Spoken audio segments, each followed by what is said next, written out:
Assalamualaikum warahmatullahi wabarakatuh. Alhamdulillah, Allahumma salli ala sayyidina wa habibina wa maulana Muhammad bin Abdillah wa alihi wa ashabihi wa man tabi'ahu ila yaumil qiyamah. Bapak Ibu yang dimuliakan Allah, mungkin saya dalam waktu 15 dan mudah-mudahan maksimal 20 menit. Biasanya berapa lama? Sudah 20 ya? Oh ya. Jadi saya sekitar 15 atau 20 menit akan mengulang kaji sesuatu yang saya yakin bapak-bapak dan ibu-ibu sudah sangat mengetahuinya, sudah sangat memakluminya. Cuma malam ini kita ulang kaji untuk meraih pahala besar. Di sebuah hadis saya baca, siapa yang hadir ke majlis ilmu di bulan Ramadan, maka dalam setiap satu langkah kakinya dicatat pahala seperti setahun ibadah. Jadi kalau setiap hari kita berangkat dari rumah menuju kantor dengan dua tujuan. Tujuan pertama, melaksanakan kewajiban kita sebagai abdi negara. Dan yang kedua, kalau setiap hari ada tausiah setelah zuhur, kita juga datang dengan tujuan mendengarkan tausiah.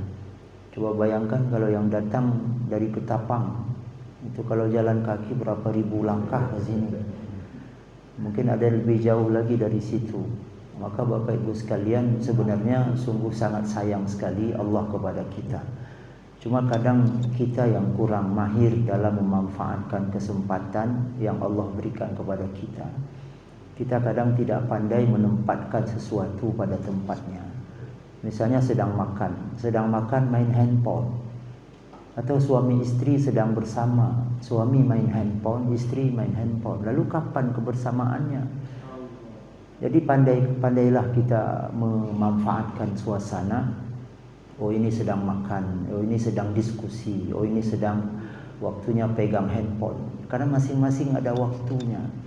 Sebab kalau kita tidak pandai memanfaatkan kesempatan, akhirnya kita menjadi orang yang tidak pernah serius. Makan tidak serius, berdiskusi tidak serius, bersama keluarga tidak serius. Jadi akhirnya orang-orang yang tidak serius tidak akan mendapatkan apapun selain daripada main-main saja. Bapak Ibu sekalian, tujuan Allah perintahkan kita agar berpuasa untuk supaya derajat kita naik. Dan kunci surga itu hanya untuk orang yang muttaqin. Itu perlu kita ingatkan bersama. Sehebat apapun ibadah seseorang, kalau dia tidak mempunyai titel takwa, tidak bisa masuk surga. Misalnya ada orang sudah haji 10 kali, umrah sudah 50 kali, dia bangun masjid seorang diri, tapi dia tidak bertakwa, tidak ada surga baginya. Nah, makanya ketika ada satu pertanyaan, kenapa ketika orang di luar Islam, dia berbuat baik, dia bangun masjid, dia bantu fakir miskin, tapi dia tidak bisa masuk surga, kenapa? Kan dia orang baik. Nah, bandingannya kira-kira begini, kalau ibarat ini sebuah kampus, kita semua terdaftar sebagai mahasiswa di kampus ini, sebagai mahasiswa dan mahasiswi di kampus ini. Tapi ada satu di antara kita, dia aktif kuliah setiap hari, tugas dia laksanakan, ujian dia ikuti, tapi dia tidak terdaftar sebagai mahasiswa di kampus ini, tidak terdaftar sebagai mahasiswi di kampus ini. Tapi semua yang lain dia lakukan. Apa dia bisa dapat ijazah? Dia bisa lulus? Bisa masuk pegawai negeri dengan ijazah itu? Tidak bisa, karena dia tidak terdaftar. Nah, itu kira-kira kuncinya. Kita mendaftar dulu, harus jadi muttaqun dulu. Setelah muttaqun baru kita salat, kita puasa, kita haji, kita umrah, semuanya baru dapat syurga. Kalau tidak, tidak akan. Nah, lalu apa hubungannya antara puasa dengan takwa? Sampai di ujung perintah itu disebut dengan la'allakum tattaqun. Mudah-mudahan dengan kalian berpuasa, kalian menjadi hamba yang bertakwa. Karena ciri orang takwa itu ada 4. Dia harus lengkap. Tidak boleh 3 kurang 1. Tidak boleh 2 kurang 2. Apalagi ada 1 kurang 3. Apalagi tidak ada 1 pun. Nah, nanti mohon maaf saya bukan menggurui. Ini ibarat saya kasih senter, nanti kita menyenter diri kita masing-masing. Kita sudah lengkap tidak ciri takwa ini? Kalau belum lengkap, kita lengkapkan. Kalau sudah lengkap, kita tingkatkan. Pertama, orang bertakwa itu punya sifat tawadhu. Tidak sombong, rendah diri, rendah hati, atau apapun bahasanya. Tidak sombong karena rumahnya besar, tidak sombong karena gajinya banyak, tidak sombong karena pangkatnya tinggi. Bagi kita yang hari ini Allah titipkan pangkat, jangan lupa lihatlah pangkat Nabi Muhammad sallallahu alaihi wasallam. Beliau bukan kepala sebuah kantor. Beliau bukan selevel seorang bupati wali kota, bukan selevel seorang presiden. Apa titel Nabi Muhammad? Sayyidul makhluqat. Penghulu seluruh makhluk. Pimpinan semua makhluk. Bahkan malaikat sendiri, kalau saya boleh sebut komandannya, atasannya, pimpinannya adalah Nabi Muhammad sallallahu alaihi wasallam. Tapi beliau tidak sombong. Tidak pernah merasa sombong. Buktinya setiap bertemu dengan sahabat selalu beliau yang lebih dahulu mengucapkan salam. Sampai beliau sabdakan dalam sebuah hadis, ra'sut tawadhu bada'ukum bis salam. Modal dasar, modal besar supaya engkau bisa tawadhu, bisa rendah diri adalah setiap bertemu dengan sahabatmu, bacalah salam. Tapi kita sudah malas sekali baca salam, Bapak Ibu sekalian. Saya bahkan sering ditertawakan ketika melewati warung, saya beri salam, ditertawakan. Ada orang duduk-duduk di depan kios, saya lewat baca Assalamualaikum, ditertawakan dengan sinis. Padahal Bapak Ibu sekalian, coba nanti ketemu di ruangan Assalamualaikum, bertemu di jalan Assalamualaikum. Rasanya tidak perlu doa lagi bagi kita, sudah cukup salam itu. Sebab makna Assalamualaikum itu lengkap sekali. Ini udah mutar-mutar ini, enggak apa-apa ya. Karena makna Assalamualaikum itu, Assalamualaikum, mudah-mudahan Allah berikan engkau sejahtera. Kalau kau sedang kurang biaya, kau segera mencari, bisa dapat solusi. Kau sedang kurang sehat, kau bisa sehat. Kau sedang punya masalah di rumah, segera selesai. Kau punya masalah dengan tetangga, dan sebagainya. Itu makna Assalamualaikum. Tapi karena kita sudah malas mengucapkan Assalamualaikum, akhirnya rahmat Allah sudah berkurang. Maka saran saya, mari kita budayakan, perbanyaklah Assalamualaikum. Dan jangan sombong. Kalau kita merasa kita sombong, katakanlah, tapi ini berat. Saya juga agak berat. Semuanya berat. Saya parkir mobil saya. Katakanlah mobil saya masih plat putih. Misalnya mobil apa misalnya? Expander atau Alphard. Yang harganya 1 miliar lebih. Lalu tiba-tiba di samping mobil saya parkir sebuah becak yang kamu kurap istilah kata je. Hai, kira-kira punya kunong motor tetanus. Bisa ndak kita jangan merasa alah becak bro ya parkir tomotogok kurusak motogok bisa ndak kita tidak merasa itu? Kalau ada rasa itu berarti kita sombong. Ingat saudaraku sekalian, la yadkhulunal jannah man kana fi qalbihi mithqalu habatin min kibir. Tidak akan pernah masuk syurga sampai kapanpun orang yang ada rasa sombong secuil saja di hatinya. Maka kita perlu istighfar. Setelah salat kita istighfar, mau tidur kita istighfar. Itu modal pertama. Kemudian yang kedua, dan itu ada pada orang puasa. Orang puasa. Dan kita tidak ada satu pun yang hari ini mengatakan, saya puasa, saya puasa, saya puasa, saya puasa. Tidak ada. Semua kita tidak tahu isi hati kita. Dan bapak-bapak puasa atau tidak, saya tidak tahu. Bapak-bapak saya puasa atau tidak, bapak-bapak tidak tahu juga. Cuma yang jelas saat ini kita tidak makan, tidak minum. Benar tidak kita puasa? Hanya Allah yang tahu. Jadi itu ciri pertama. Kemudian yang kedua, orang takwa itu punya sifat qanaah. Merasa puas, merasa cukup, merasa bahagia terhadap apapun yang Allah berikan kepadanya. Ini super sulit Bapak Ibu sekalian. Super sulit. Yang biasa sudah punya rumah tipe 35 yang paling kecil ya mungkin. 36. Sudah punya rumah tipe 36 ingin tipe 45. Sudah punya tipe 45 ingin tipe 80. Sudah punya tipe 80 ingin tipe 120. Sudah punya satu lantai ingin 2 lantai. Mobil sudah punya yang biasa ingin yang lebih bagus. Penghasilan sudah ada sekian juta ingin semakin tinggi. Sehingga tidak pernah merasa puas terhadap apapun telah dinikmati. Dan ini kalau kita berhasil, mohon maaf Bapak Ibu sekalian, kita pulang dari sini, kita sudah pada derajat seorang waliullah. Kalau kita berhasil memposisikan dalam hati kita bahwa Allah sudah sayang sekali kepada kita. Karena banyak sekali orang yang mengincar posisi bapak-bapak, abang-abang, ibu-ibu hari ini. Coba setiap tahun berapa ribu orang yang mengikuti tes CPNS ketika ada pembukaan tes CPNS. Tapi bapak-bapak beruntung, abang-abang beruntung, ibu-ibu beruntung. Allah yang luluskan kita, bukan karena kecerdasan kita. Banyak orang lain mungkin lebih cerdas dari bapak-bapak hari ini. Banyak orang lain lebih cerdas dari ibu-ibu hari ini. Tapi mereka tidak lulus. Kenapa? Karena Allah tidak gerakkan mereka. Jadi kita harus merasa qanaah, harus merasa bersyukur. Bagaimana caranya? Lihatlah ke bawah, bukan untuk sombong. Kita yang sudah punya mobil biasa saja, katakanlah harganya 45 juta, bersyukur. Alhamdulillah Allah sudah titipkan mobil ini kepada saya. Sementara ada orang-orang yang hari ini masih pakai kereta.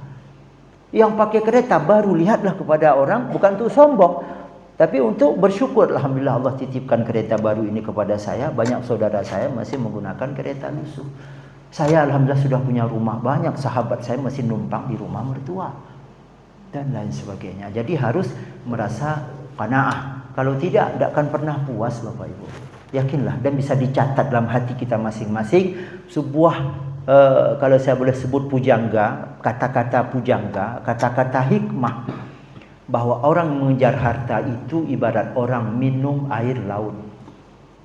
Apa filosofi yang terkandung di dalam kata-kata minum air laut? Kita haus, minum air laut 1 gelas masih haus. Tambah 1 gelas masih haus. Bahkan sudah 10 liter. Perut kau biraya, gerah goh gadoh. Itu kalau kita mengejar harta Bapak Ibu.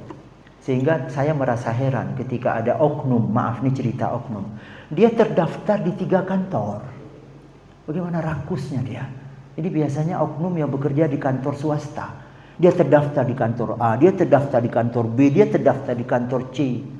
Bagaimana satu tubuh dia bisa bekerja di 3 kantor? Dan ada juga mungkin oknum yang hanya terdaftar di 1 kantor. Dia hanya rajin pencet absen. Datang pagi, cret, terima kasih. Habis itu pulang, buka bisnis, ke tempat bisnis. Nanti jam-jam 10 balik lagi. Kira-kira Pak Kepalamu datang, balik lagi dia pura-pura di kantor. Pak Kepala keluar lagi. Sorry, pencet absen. Setelah 1 tahun dapat penghargaan dari salah satu kementerian sebagai pegawai teladan. Tapi teladan pencet absen. Itu kenapa? Karena rakus tadi. Rakus. Bapak Ibu sekalian, ini sebenarnya panjang yang ingin saya ceritakan. Tapi mohon maaf ini pun sudah hampir 20 menit, tinggal 2 menit lagi. Bapak Ibu sekalian, saya ingatkan, Rasulullah bersumpah, demi Allah, 1 suap makanan haram yang masuk dalam perut seseorang 40 hari 40 malam, Allah tolak semua doanya. Bagaimana muka Allah? Maka nanti bapak-bapak, ibu-ibu yang pergi kanduri di rumah, orang yang undang ni kalon. Kalau dia sahabat kita, kita tahu dia masuk kantor tidak aktif.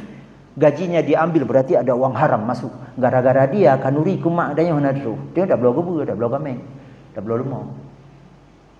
Saya praktekkan itu Bapak Ibu sekalian. Saya kalau kenduri di tempat saya atau di kampung kakak, itu di sharing betul. Siapa yang harus diundang ke rumah untuk baca doa? Ilong kumutang kadang kanuri kumak lu ayah lu kam meninggal. Kumutang peng 2 juta. Gara-gara haji yang paju peng harumnya kah nadru doa lu. Yakinlah itu. Ini hadis Nabi. Maka Bapak Ibu sekalian, jangan main-main. Ini Bapak Ibu sudah terima amanah, bekerjalah sesuai. Saya bukan menggurui. Coba bayangkan 1 suap. Kalau Bapak Ibu tidak masuk 1 jam, itu berapa ribu. Dan kalau beli makanan sudah berapa suap. Bawa pulang ke rumah, kasih istri, kasih suami, kasih anak. Sama dengan meracuni mereka, supaya mereka dijauhi oleh Allah. 40 hari 40 malam itu 1 suap. Maka inilah yang membuat Rasulullah menangis. Ketika Rasulullah hendak wafat, beliau menangis, ummati, ummati. Karena beliau sudah tahu kondisi umat pada saat ini. Mereka hanya mementingkan gajinya sebagian, hanya mementingkan uangnya. Soal kerja tidak becus, tidak ada urusan. Bapak Ibu sekalian, kita hidup tak boleh pura-pura. Kematian kita tidak tentu. Ya. Ini saya alami. Tapi sudah agak lama, tahun 2012. Keluarga saya berpulang ke rahmatullah di usia 22 tahun. Tidak sakit sebelumnya, tidak sakit. Cuma sakit sebentar, 1 hari 1 malam, sakit biasa, setelah itu berpulang. Jadi tidak ada jaminan Bapak Ibu, saya nanti ketika tua nanti taubat. Tidak ada jaminan kita bisa hidup sampai besok. Maka kita harus qanaah, puas kita terhadap apa yang Allah berikan hari ini, kita bersyukur, jaga kehalalannya. Yang ketiga, wara, penuh kehati-hatian. Itu ciri orang bertakwa. Dia hati-hati sekali. Ketika dia terima gaji, tapi saya seumur saya sudah 50 tahun. Saya mendapat satu pertanyaan dari seorang jamaah, seorang ibu yang masih muda. Beliau sudah punya 2 anak tapi muda sekali. Taksiran saya mungkin sekitar 25 tahun. Beliau seorang guru. Beliau tunjuk tangan. Beliau manggil saya Abi. Abi, saya guru. Saya mengajar di sebuah sekolah. Kadang saya halangan di rumah. Kadang saya berhalangan di jalan. Kadang telat 10 menit. Saya catat, Abi. Hari ini saya telat 10 menit. Ketika akhir bulan, gaji masuk ke rekening saya hitung berapa menit saya telat bulan ini. Kalau setelah saya hitung ternyata 150.000, saya tidak ambil gaji saya 150.000. Saya kasih masjid. Apa sudah halal gaji saya? Masya Allah, Bapak Ibu sekalian. Ini luar biasa. Dan begitu seharusnya kita umat Islam perlihatkan. Tapi hari ini gara-gara ulah oknum umat Islam, kita dicap oleh orang-orang bahwa kita tidak bisa dipercaya. Orang yang paling munafik di dunia ini kata mereka adalah umat Islam. Ketika mereka diberi amanah, mereka tidak bekerja. Itu dan memang mungkin fakta bagi sebahagian kita. Coba lihat bagaimana cara orang-orang bekerja di Eropa. Yang saya tahu sedikit. Kalau ada pejabat dia tidak berhasil, dia gagal, langsung berhenti. Saya tidak berhasil, mengundurkan diri. Oh, kalau saya dengar di toko-toko. Nejuk bon 05 on, ni stempel aja. Get ikut pada kau, saya stempel aja. Anda apa dia tulis? Masya Allah. Tidak Bapak Ibu sekalian, hidup kita bukan saja di dunia, senang sekali kita di dunia, mati di alam kubur. Orang yang kita senangkan sekarang, istri kita, suami kita, anak kita, tidak ikut dan tidak bisa bantu kita. Coba bayangkan kalau hari ini bapak-bapak bangun rumah dengan uang yang haram. Ibu-ibu bangun rumah dengan uang yang haram. Kita meninggal, laki-laki meninggal, istri yang kita tinggalkan masih muda, iddah selesai, datang laki-laki lain melamar. Dia terima. Setiap mereka tidur di atas tempat tidur yang kita beli dengan uang haram, kita dapat azab Allah di alam kubur. Rumah yang kita bangun besar ditempati oleh anak, oleh istri, oleh keluarga, kita menambah azab di alam kubur. Na'udzubillah, summa na'udzubillah. Hidup kita tidak pura-pura Bapak Ibu. Maka waraklah, hati-hatilah. Ini amanah kepada saya. Saya masuk jam sekian. Saya bukan menggurui Bapak Ibu sekalian. Wa tawasau bil haq, wa tawasau bis sabr. Dan mudah-mudahan Bapak Ibu tidak tersinggung dengan apa yang saya sampaikan. Karena banyak tempat orang-orang tersinggung. Beberapa hari yang lalu saya sampaikan, ini saya mudah-mudahan mohon maaf sudah melebihi ini. Saya sampaikan bagaimana fungsi masjid. Saya ditegur Bapak Ibu sekalian. Mudah-mudahan Bapak Ibu nanti kalau menegur saya silakan, saya siap. Karena saya wajib menyampaikan ini. Ini rumah Allah Bapak Ibu. Ini rumah Allah. Coba Bapak-bapak, Ibu-ibu, saya bertamu ke rumah Bapak-bapak. Tolong jawab dengan jujur. Bertamu ke rumah Ibu-ibu. Sampai di rumah Bapak-bapak, saya tidak hiraukan dengan Bapak-bapak asik main handphone. Bapak-bapak senang gak sama saya? Coba jawab Ibu-ibu. Ibu-ibu senang tak dengan saya? Saya bertamu ke rumah Ibu-ibu, tidak open dengan Ibu punya rumah. Saya asik pakai handphone atau dengan teman bicara-bicara, ketawa haihi. Ibu-ibu senang ke saya? Senang? Bapak-bapak senang? Ini rumah Allah. Kenapa kita ketika masuk dalam rumah Allah ada yang nonton Facebook? Masuk dalam rumah Allah masih belum selesai masalah di luar, masih bicara di sini. Allah murka Bapak Ibu. Ingat Bapak Ibu, ketika kita tidak memuliakan rumah Allah, maka Allah cabut keberkahan pada kita. Na'udzubillah. Bapak Ibu, kebahagiaan milik Allah, rizki milik Allah, kesenangan milik Allah. Tapi kalau Allah sudah menjadi musuh kita, bagaimana Allah bisa sayang kita? Maka masuk ke sini selesai masalahnya. Kalau ada yang penting sekali, keluar. Ada peling timah telepon di luar. Assalamualaikum. Di luar, jangan dalam masjid. Masuk dalam masjid jangan main handphone. Masuk dalam masjid jangan bisik-bisik lagi. Ibadah, ini rumah Allah. Kalau Allah sudah cabut berkahnya, Masya Allah, tidak ada lagi kebahagiaan kita, Bapak Ibu.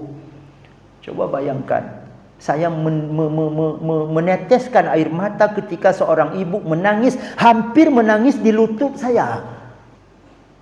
Hampir. Saya pun siap-siap kemutulannya pun kemumu badolo. Apa cerita beliau? Maaf, anak beliau, yang membuat beliau hancur adalah anak beliau. Nah, itu satu bala, Bapak Ibu. Kita tidak sadar ketika Allah beri bala gara-gara tidak menghormati rumah Allah. Kalau Allah buat anak kita menjadi bandel, na'udzubillah. Idrop le kali haru tubuh karena ipipnya. Ipegah li pelitinya 30 juta baru kupulih. Tu bos. Na'udzubillah. Membuat ibunya sedih padahal itu bala dari Allah. Maka Bapak Ibu serius. Ini mudah-mudahan Bapak Ibu jangan tersinggung kepada saya.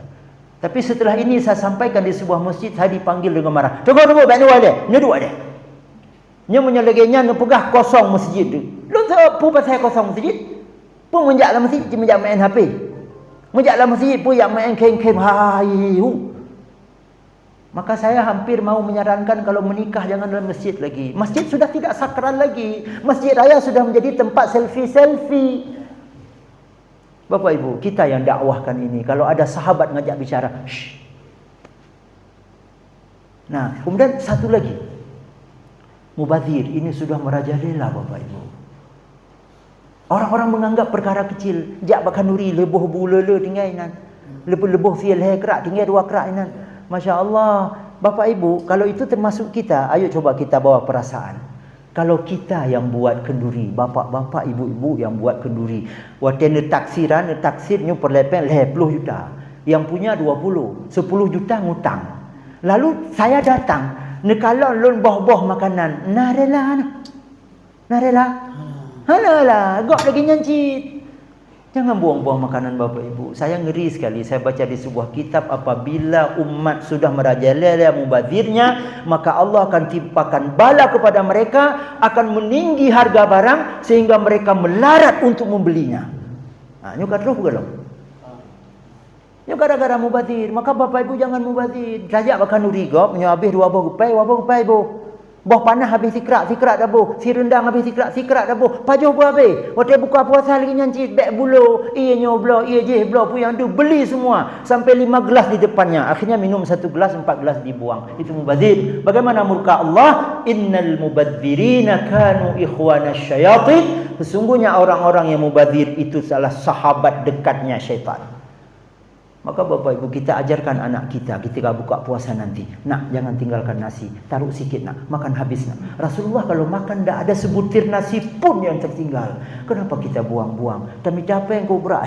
Tapi bawa. Yang keempat Bapak Ibu sekalian, ciri orang bertakwa adalah yakin kepada Al-Quran dan yakin kepada hadis Nabi Sallallahu Alaihi Wasallam. Apa yang perlu kita yakini? Banyak. Di alam kubur nanti kita sendiri Bapak Ibu. Di akhirat, al-yawma naqtimu ala afwahihim wa tukallimuna aydihim wa tashhadu arjuluhum bima kanu yaksibun. Mulut manusia dikunci, tangan mengadu kepada Allah. Mohon maaf Bapak Ibu, kalau Bapak hari ini pegang pulpen, tanda tangan sesuatu yang tidak benar, tangan ini nanti mengadu kepada Allah. Kalau Bapak Ibu datang ke kantor hanya rajin pencet absen, Allah Maha tahu, tangan ini nanti mengadu kepada Allah. Ini dosa dengan manusia Bapak Ibu. Ini Bapak Ibu sudah terima amanah sebagai abdi negara, yang menggaji adalah negara, pada hakikatnya yang menggaji adalah rakyat. Tak akan diterima taubat oleh Allah walaupun tahajud, menangis sampai keluar air mata darah, kalau manusia tidak maafkan. Buka Bapak Ibu sekalian, lumbuh pertanyaan terakhir ni jawab. Tanya nak bagi pajak. Pajak motor, pajak Honda. Bagi ke? Nyan salah satu hasil pajaknya untuk gaji urang. Sebagiannya untuk pembangunan, sebagiannya untuk gaji. Kalau orang-orang yang kita gaji, yang Bapak Ibu gaji, bekerja tidak becus. Di rumah kita ada tukang gaji harian. Gaji tak mau 8 tapi 10 baru ijak. Gaji punah hijau, nak rela nah. Nanti tu boleh juga. Menyerela ku kirim tukang rumah orang. Ada ku jalu. Nak rela, ibu-ibu rela? Hanak. Nyo ingat, nyo tanya tukangnya. Pegawai itu bahasa halus. Bahasa kasarnya tukang. Bahasa gasalom babu, maaf. Baik tersinggung. Kita digaji per jam. Orang-orang tak rela juga ketika tahu kita dengan baju dinasnya nongkrong di luar. Dengan baju dinasnya putih je. Atau orang tahu bahawa ni jam dinas dia bekerja di tempat pribadi. Orang tak rela juga. Menyaloh nak rela. Berat minta peng. Apalagi nyak-nyak atau bapak-bapak yang hidupnya miskin. Yang pajak kereta 165,000. Dia mutang sirang gemar putang peng. Gelolong yang galeh-galeh. Dia punya anak bayar pajak aku. Drop liplit itu bayar baca-baca. Yang untuk gaji dah. Gedepuk dia kata. Menyawa saja. Oh mah aku gaji ke kerja nak betul. Ya, Bapak Ibu sekalian, maka yakinlah kepada Allah bahwa di akhirat nanti tubuh kita sendiri yang akan mengadu kepada Allah. Tak ada lagi manipulasi. Kalau di dunia ini boleh. Kalau misalnya nanti turun anggaran untuk rehab ini 500 juta, realisasi 100 juta, 400 juta hanya fakturnya, dengan manusia selesai. Itron KPK, itron je nya berat hai mari aspal 12 senti, pergi 10. Nya ana betul yo, dicak ana betul. Je kau ulang lom ha hang teken. Enggak teken ngoncek, baca rumah kan selesai. Tapi dengan Allah siapa mu sogok Bapak Ibu? Allah mau kita sogok, malaikat mau kita sogok. Wallahu a'lam bissawab. Saya mohon maaf hampir 22 kali lipat saya pakai waktu 30 menit, 33 menit. Mohon maaf atas segala kekurangan dari saya. Allah wa iyyakum ajma'in. Mohon maaf atas segala kekhilafan dan kesalahan saya. Mudah-mudahan ada faedahnya buat saya dan kalau boleh buat bapak-bapak dan ibu-ibu sekalian. Wassalamualaikum warahmatullahi wabarakatuh. Waalaikumsalam warahmatullahi wabarakatuh.